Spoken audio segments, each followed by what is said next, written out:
Maddy Glab alongside of CBS Sports NFL draft analyst Chris Trapasso. And Chris has spent every offseason looking into the upcoming NFL draft. So that means he studied a lot of Buffalo's current rookies who are set to become second-year players here soon enough as the new league year begins on March 12th officially. We wanted to look back on some of those rookie seasons that this group had, kind of project where they might head to in 2025. And we had a caller point out Xavier Worthy and what he did in this year, in his first year in the NFL. And if you look at the two numbers, they're not far off from each other. I know Xavier Worthy had more touchdowns at 6, but Keon had 4. Keon also missed 4 games during the season and had to come back from that injury that he had. Didn't look the same once he came back from that injury,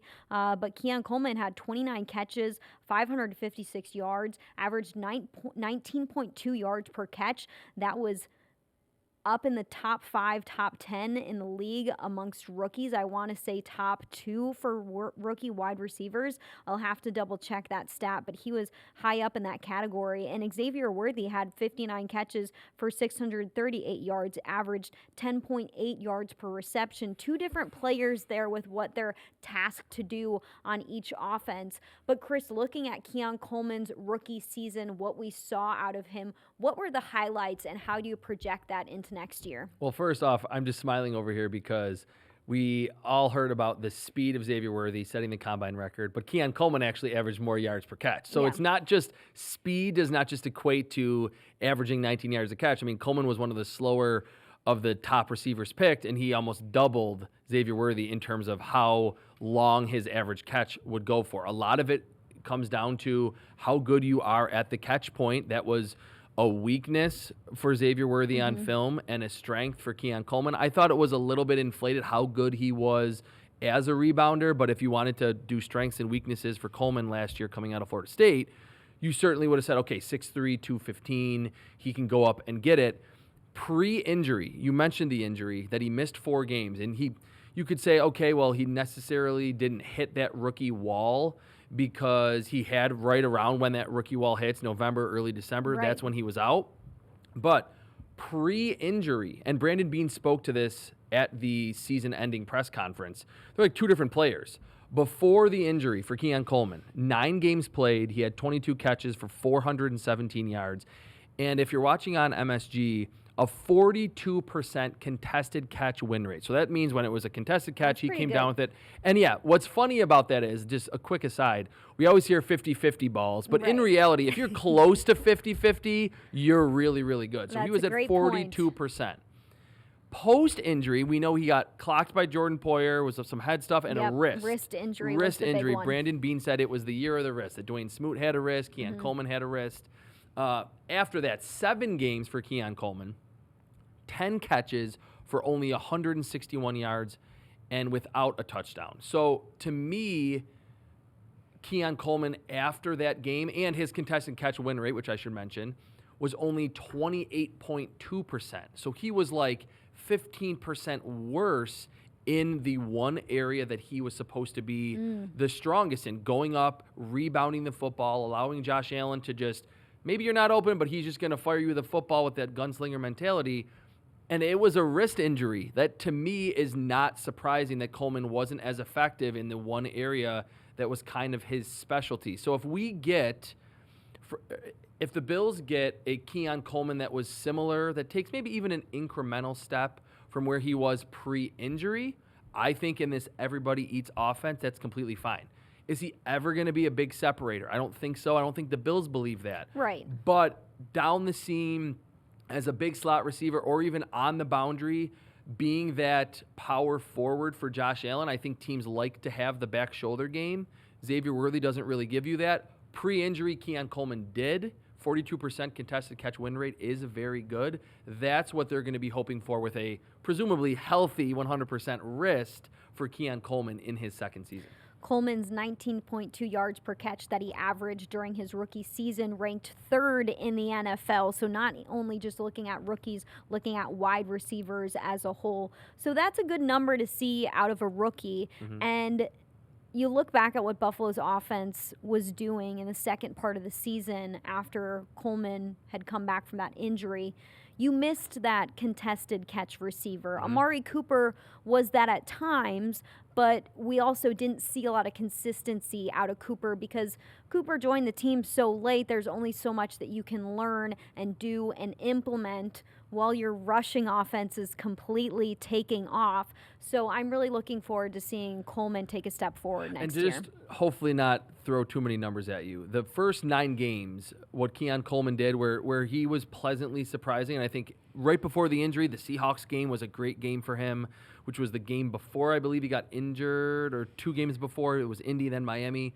That pace that he was on, his per-game pace, 41 catches for almost 800 yards and almost 6 touchdowns. If you put 41 catches for 800 yards and 6 touchdowns in the Bills offense next year in the everybody eats style offense, which I have no reason to believe that that's not going to be the mantra again, that's totally fine.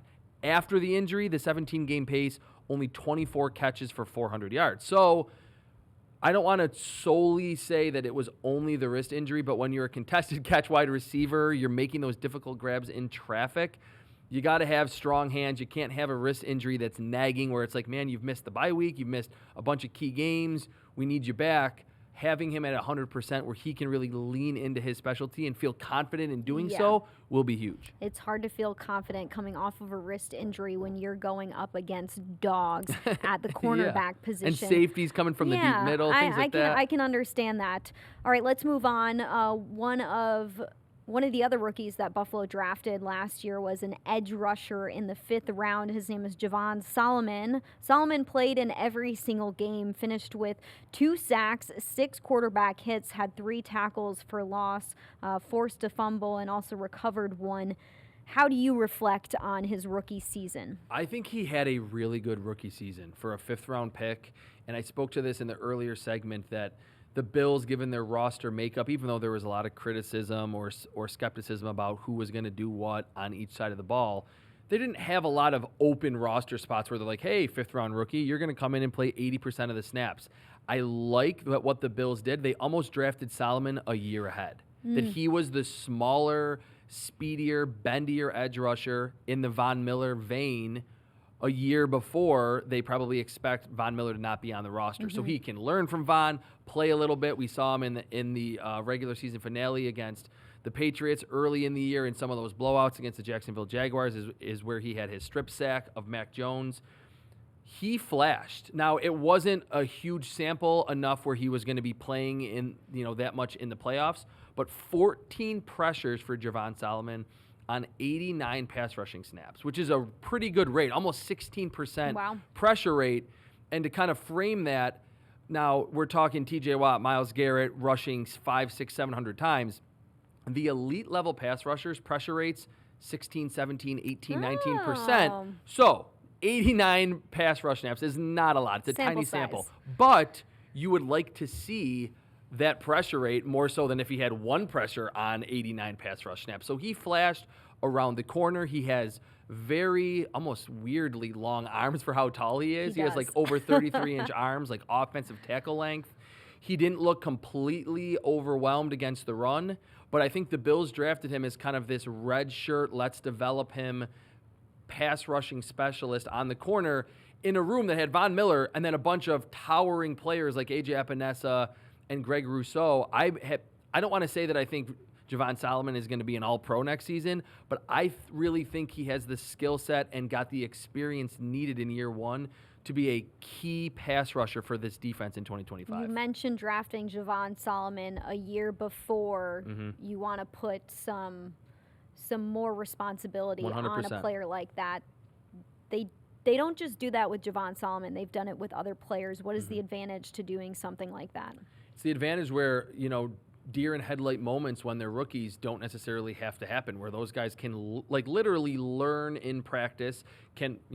For the case of the Bills, what's good is that they play in a lot of blowout games where these guys can play almost the whole fourth quarter.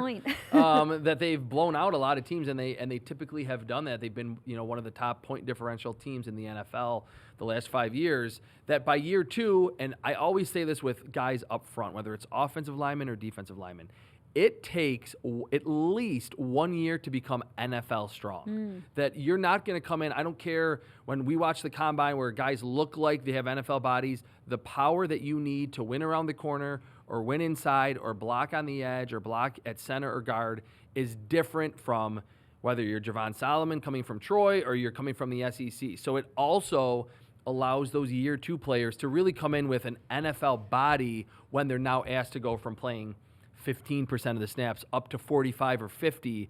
And I think we'll see that with Javon Solomon, who is a little bit undersized in terms of height and weight, but again, has the length and the pass rushing repertoire to be a quality player on the edge next season. Sticking with Buffalo's defense, the Bills drafted safety Cole Bishop in the 2nd round of the 2024 draft. He was teammates with Dalton Kincaid at Utah, and Bishop started in 4 games, played in 16. We saw those 4 starts, a bulk of those 4 starts happen at the end of the season.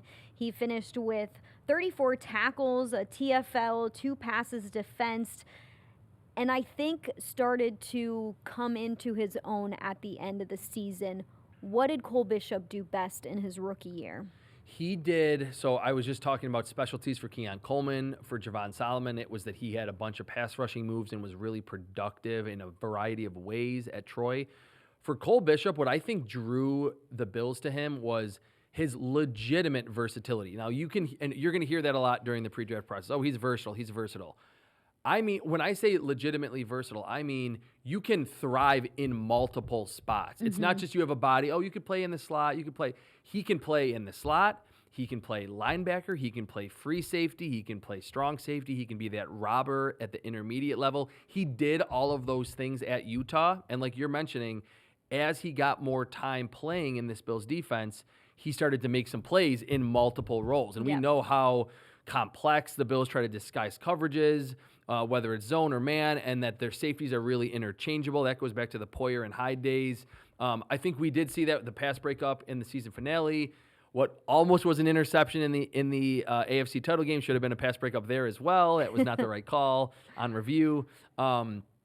He did miss some tackles, which that's what you're going to get. You're going to get those moments where you're like, oh, he needs to clean up little parts of his game as a rookie. It's not surprising to see a high missed tackle rate for a safety. But to segue off Coleman and more so Solomon, I think they drafted Cole Bishop with 2025 in mind because Damar Hamlin and Taylor Rapp were the entrenched starters at safety, and they were playing quality football in tandem before Damar Hamlin got hurt. So those are 2 situations where I think those players got quality playing time, weren't asked to do too much, and will be more ready to be like full-time contributors in 2025. Damar Hamlin is set to become a free agent. It'll be interesting to see what the Bills decide to do with Hamlin, if they decide to bring him back into the building or let him test the market.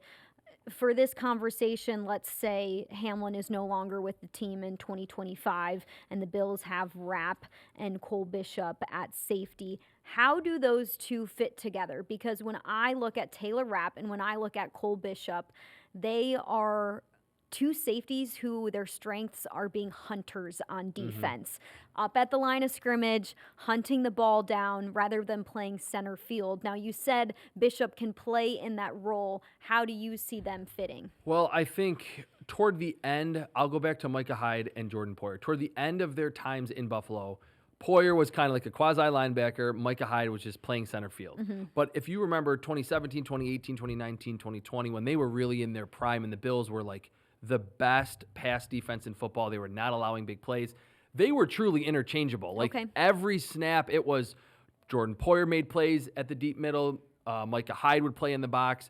I think that will be the calling card of this defense. Bishop is bigger than Taylor Rapp and a little bit faster, more explosive.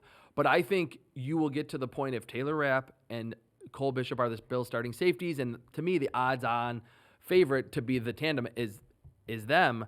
You will have no ability to be able to decipher who's the free safety. Oh, he was just playing deep middle. Now he's in the box. So I think with Sean McDermott's background from Carolina to Buffalo, that's what he really prioritizes more than having a stagnant free safety and a stagnant strong safety. So to answer your question, I think how they'll play in tandem or kind of complement each other is just with their versatility. A little trickery at that position, which is important. Which Jordan Poyer and Mike Hyde did for so long. Disguised it really well. Disguising things for an opposing offense, not be sure what's going to happen when they snap the football. Jumping back to the offense, Buffalo drafted running back Ray Davis in the 4th round of the 2024 NFL Draft. And it was fun to see what type of player Davis turned into throughout the season. He is a bruiser at running back, a physical running back who showed Buffalo from the beginning how he can add to the offense. Davis had 113 carries for 442 yards, averaged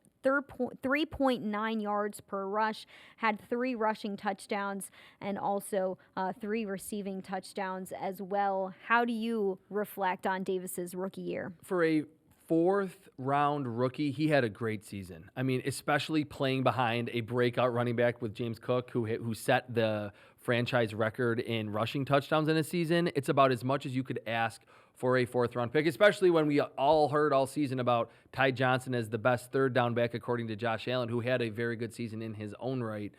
Nothing like in particular from the analytics or production side really stood out from Ray Davis. I do like, though, in the Monday Night Football game against the Jets, when James Cook was down for that one game, Ray Davis had over 100 yards from scrimmage. He shouldered the load, 97 yards on the ground, on the road against a really good Jets defense. That was still when Robert Saleh was there and a lot of their pieces were still healthy. He showed that if I need to, and I think that's important for your 2nd or 3rd string running back, to have that spot starting ability. 5'8", 211. He's a different body type than James Cook. He gives you more, I think, side-to-side wiggle and just power in those short yardage situations. So I think the Bills are super happy with what they got from Ray Davis and what he can bring to this team in 2025. Yeah, Davis, I look back on his season, and even saying that he had 6 total touchdowns is surprising to me. It's a lot. Out of a rookie, he's got a really strong lower half, and you see that in his ability to push the pile. All right, one more for us in terms of rookies. It's a cornerback, Daequan Hardy, who we didn't see too much out of him. We saw some out of him during the preseason. Very good in the preseason. And it looked all right in the preseason. How do you look back on his rookie season after not having too much tape to go off of? Yeah, so this is right in my wheelhouse because, again, we didn't see him in the regular season. He returned some kicks in preseason and looked good, had a couple pass breakups in August. Why it's in my wheelhouse is because I loved him as a draft prospect. To run 4.38 with a 42.5-inch vertical out of Penn State. Talk about traits. Like, he has them galore. And if we're expecting the Bills to have to play more man coverage, he has that athleticism to do that. Taron Johnson is Taron Johnson. He is going to be on the field as often as possible, and rightfully so. But I think it's good for the Bills to have someone that got a redshirt season, a true redshirt season, didn't play, but has that ability kind of waiting in the wings. In Daequan Hardy, he's someone I really liked during the pre-draft process. I thought the Bills got a steal in the 6th round that offers something that no one else in that slot role does, where Taron Johnson's a great player, but he's not running 4.38 with a 42.5-inch vertical. So keep that name in the back of your mind, Daequan Hardy, whether it's just as a returner or someone that when the Bills do need to match up with a Zay Flowers, a hyper-quick type slot receiver, he has that physical talent to be able to do that. Hardy spent the entire season on Buffalo's practice squad in the offseason competing for that returner spot, but ultimately was won by Brandon Codrington. Let's touch on one more, and that is Buffalo's rookie defensive tackle, DeWayne Carter. He was drafted by the Bills in the 3rd round. Another rookie who we saw miss quite some time. Was he risked too? Yeah, he was placed on the injured reserve and he missed a long time. 5 games in the middle of his rookie season, finishes his rookie year playing in 11 games, making 3 starts, 3 quarterback hits, 14 total tackles, 1 pass defense is what we saw out of Carter. How do you assess his rookie season? I think it was fine for a 4th-round pick. Third round pick. Yeah. Sorry, I was thinking that they traded up to get him. it wasn't great post-injury, and maybe that's the theme for some of Yeah. these rookies, and this wrist injury that was like this nagging thing on the Bills roster. I mentioned Dwayne Smoot as well, had a wrist injury. Early on, you saw those flashes that we saw at Duke over a long, illustrious career for the Blue Devils. There's not one area that DeWayne Carter excels at. He's not a crazy athlete. He's not very big. He's not a crazy run stopper, but he's like good in all of those areas. So I wonder what he can do to add a specialty to his game. Does he get stronger? Is he working on his conditioning so he can play a higher percentage of the snaps? And he, again, got that red shirt-ish type season where the Bills rotated a lot up front, suffered the unfortunate injury, played a little bit down the stretch. I think he will be a part of what the Bills want to do. I don't think the Bills are going to necessarily say, hey, he's our week 1 starter next to Ed Oliver. They want to upgrade there, but a good rotational piece that showed some positive flashes pre-injury for the Bills. Early on in the season when Buffalo's defensive line faced some injuries, I remember Sean McDermott saying quite early that defensive tackle DeWayne Carter needs to step up and needs to be a part of that rotation. Healthy scratch early, and then after getting called out, you're right, he started to really show his own. Yeah, so we'll see what life looks like for DeWayne Carter in year 2 and how he progresses in his NFL career.